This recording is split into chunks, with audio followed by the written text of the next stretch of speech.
Vice Admiral Allan Rockwell Mccann, September 20, 1896 to February 22, 1978, was a United States Navy officer who served in World War I and World War II. Admiral Mccann attended Mark Hopkins Grammar School and Drury High School in North Adams before his appointment to the United States Naval Academy from the 1st District of Massachusetts in 1913.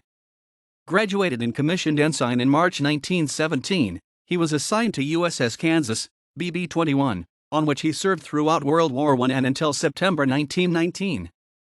Following instruction in submarines aboard USS Fulton, AS-1, at the submarine base, New London, Connecticut, he joined USS K-6, SS-37, in January 1920, serving in command of that submarine from May to September of that year. Assigned duty in connection with fitting out USS S-19, SS-124, he was detached in January 1921 before the commissioning of that submarine. He subsequently commanded the submarines USS N-4, SS-56, and USS L-3, SS-42, until June 1922. He transferred to USS R-21, SS-98, at Coco Solo, Canal Zone, serving in command of that submarine until she was decommissioned in June 1924. In July 1924, returning to the submarine base at New London, he served as an instructor in diesel engineering for 1 year, assigned to USS Jewink, AM-39. He then was transferred to duty as chief engineer and repair officer of that base.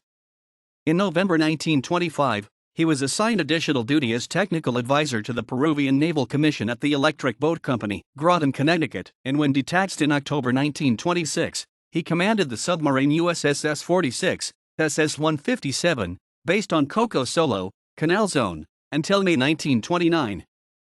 He then served in the Design Division, later in the Maintenance Division, Bureau of Construction and Repair, now Bureau of Ships, Navy Department, Washington, D.C., for 2 years starting in July 1929. During the tour of duty he was assigned to diving operations in connection with development of submarine escape apparatus, and was in charge of the development of a submarine rescue chamber, which bears his name, the Mccann Submarine Rescue Chamber.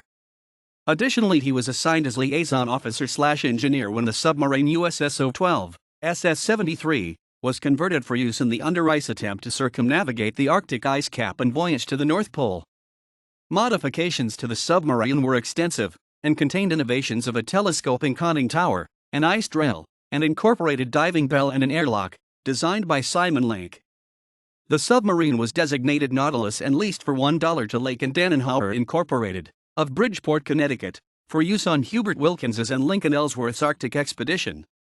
From August 1931 until June 1934, he commanded the submarine USS Bonita, SS-165. He had consecutive duty with the Board of Inspection and Survey, Pacific Coast Section, at San Francisco, California, and at Long Beach, California. He joined USS Indianapolis, CA-35, in April 1936, and served as first lieutenant and damage control officer of that cruiser until June 1937. Transferred to duty as damage control officer on the staff of Commander Cruisers, Scouting Force, USS Chicago, CA-29, he served in that assignment until June 1938.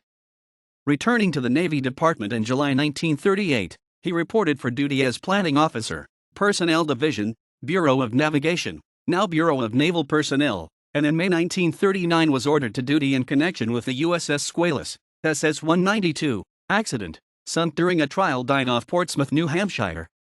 As a member of the Squalus salvage unit, he played an important part in the rescue of 33 survivors and the salvage of the stricken submarine.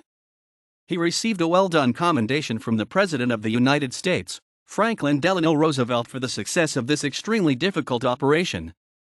It utilized the Mccann Submarine Rescue Chamber he and Commander Charles B. Swede Monson had designed 10 years earlier.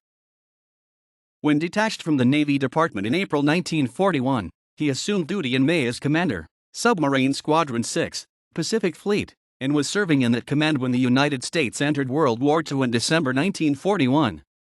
In January 1943 he was assigned additional duty in temporary command of Task Force 51, Perth, Australia, and as senior representative of Commander Submarine Southwest Pacific. For his services in those assignments he was awarded the Legion of Merit. In April 1943, he had orders transferring him to duty as Commander, Submarine Squadron 7, in the Atlantic, a command which utilized captured foreign submarines to train U.S. Navy sailors in anti-submarine warfare techniques, and in September 1943 he returned to the United States. He was assigned for a tour of shore duty in the Fleet Maintenance Division, Office of the Chief of Naval Operations, Navy Department, and served until July 1944. He was given command of the battleship USS Iowa, BB-61, and from August 16 to November 28, 1944, was in the Western Pacific. The Bronze Star Medal was awarded to him for actions in the invasion of the Philippines. In December 1944 he reported to headquarters, Commander-in-Chief, U.S. Fleet, Navy Department, and was assigned as his Assistant Chief of Staff, Anti-Submarine, and Chief of Staff to the Commander, 10th Fleet, serving under immediate direction of Fleet Admiral Ernest J. King.